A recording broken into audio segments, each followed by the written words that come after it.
Сәлем баршаңызға достар, сіздермен бүгін жаппасай тағамның рецептімен бөлісетін боламын. Үнді халқының мантысы деп те атайды кейбір елдерде. Сіздерге де жасап көруге кеңес берем. Дәмі өте ерекше болып шығады екен. Достар, менің каналыма тіркелуді ұмытпаңыздар. Алдағы уақытта өте дәмді рецепттермен бөлісіп отыратын боламын. Достар, ең алдымен біз қамырын дайындап аламыз.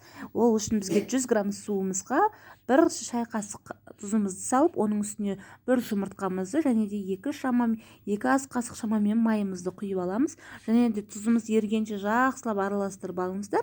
Және де жұмыртқамызды да үстіне електен өткізілген ұнымызды қажетінше сала отырыңыздар. Қаттырақ қамыр илеп алыңыздар.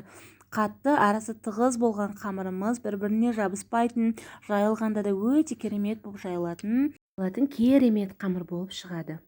Арасы тығыз болған қамырымыз арасында ешқандай түйіршік болмай керемет болып шығады.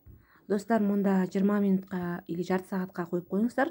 Пакетте демалған қамырларымыз керемет жайылатын болады. Мінекей енді кезекте мұнда сүрленген етіміз, 2 бас сәбізіміз, 3 дана картошкамыз, пиязымыз, 1 дана сарымсағымыз және де 2 түрлі болгар бұрышын қолдандым.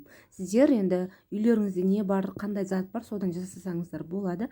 Енді татымына қарай тұзымды, қара бұрышымды, дәмдеушімді, қуыру үшін майымды қолдандым. Мінекей барлығында дәл осылай видеодағыдай турап алыңыздар. Енді кезекте қызып тұрған тапамызға, яғни сковородкамызға етімізді қуырып алатын боламыз. Жақсылап қызарғанша қуырып алыңыздар. Мінекей достар, ендігі кезекте үстіне пиязымызды саламыз. Пиязымызды да кішкене қуырылғаннан кейін үстіне жақсылап қуырып алыңыздар. Үстіне сәбізімізді салып, оны да жақсылап қуырып алатын боламыз.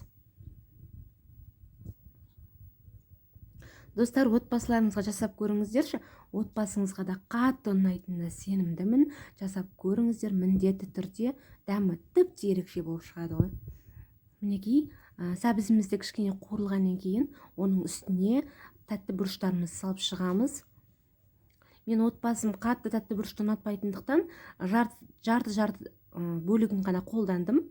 Сіздер барлығын қолдансаңыздар да болады. Мінекей достар, болгар бұрышын аздап қуырып алғаннан кейін үстіне картошкаларымызды салып, тағы да қуырып аламыз аздап. Жақсылап араластырамыз. Достар, мұнда инстаграм парақшам бар. Инстаграм парақшама тіркеле кетіңіздер. Ол жақта күнделікті стористамын және де рецепттер салып отырамын ол жақта да. Мінекей достар, ендігі кезекте үстіне томат саламыз. Томатты мен қолдан жасаған болатынмын. Тек помидордың езбесінен жасалған томат өте дәмді. Менің YouTube каналымда томатымның да рецепті бар, қарап шықсаңыздар болады. Мінекей томатымызды да кішкене қуырып аламыз, жақсылап. Үстіне бетінен асырып су құятын боламыз, жақсылап қуырып алғаннан кейін. Мінекей достар, бетінен асырып қана құйсаңыздар жеткілікті. Бір қайнап шыққаннан кейін астындағы отын пәсейтіп, жай отта қайнатыңыздар. Сәбізіміз, етіміз жақсы пісуі қажет бізде. Мінекей енді кезек дәмдеуштерімді, тұзымды, қара бұрышымды барлығында салып алдым.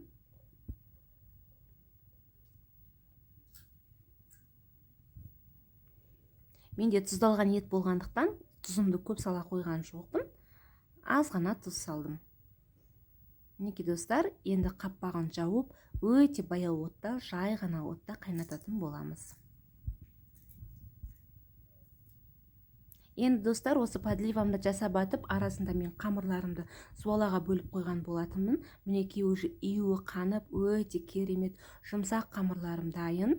Қазір осыны бір бөлігін жайып алатын боламыз. Отбасыңыздың көлеміне байланысты көптеу болса, 2 зуала қамырды да жайып алсаңыз болады. Маған әзірге 1 зуаласы жеткілікті.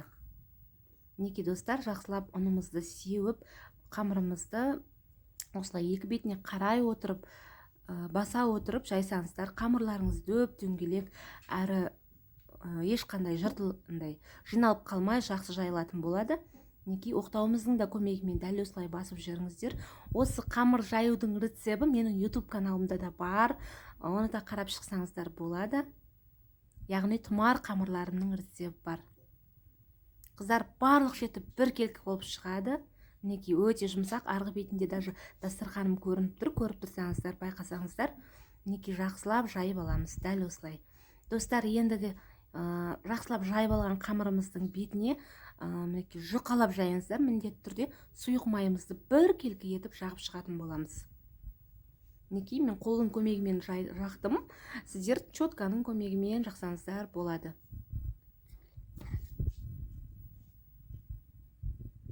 Мінекей достар, май жағылған қамырларымызды осылай 4 бұрышты бөлікке бөліп алыңыздар. Мінекей барлығында 4 бұрышты етіп бөліп алдым. Май жағып шыққан қамырларымды дәл осылай видеодағыдай кубиктап турап алыңыздар. Мінекей достар, кесіп дайындап алған май жағылған қамырларымызды жаңағы қайнап жатқан подливамыздың үстіне май жағын қаратып орналастырып шығасыздар барлығын. Мінекей дәл видеодағыдай жасаңыздар. Бір-біріне жабыспайды ешқандай да май жағылғаннан кейін. Мінекей достар, мінекей барлығы да дайын. Дәл осылай жасап шығыңыздар. Астыңғы отын орташа етіп қойып, 20 минутқа, 15 минутта қамырларыңызды пісіріп алыңыздар. Бізде уже подливамыз дайын болғандықтан, қамырды көп қайнатудың қажеті жоқ, бұқтырудың. 20 минут, 15 минут шамасында пісіп қалады. Мінекей піскен қамырларымызды дайын уже менде осылай біртіндеп алып, тарелкамыздың бетіне әсемдеп орналастырып қойсаңыздар болады. Мінекей видеода көріп тұрғандарыңыздай, достар, мінекей мен орналастырып шықтым. Менің тағамым өте дәмді болып шықты. Менің каналыма тіркеліп, видеоның соңына дейін қарасаңыз рахмет.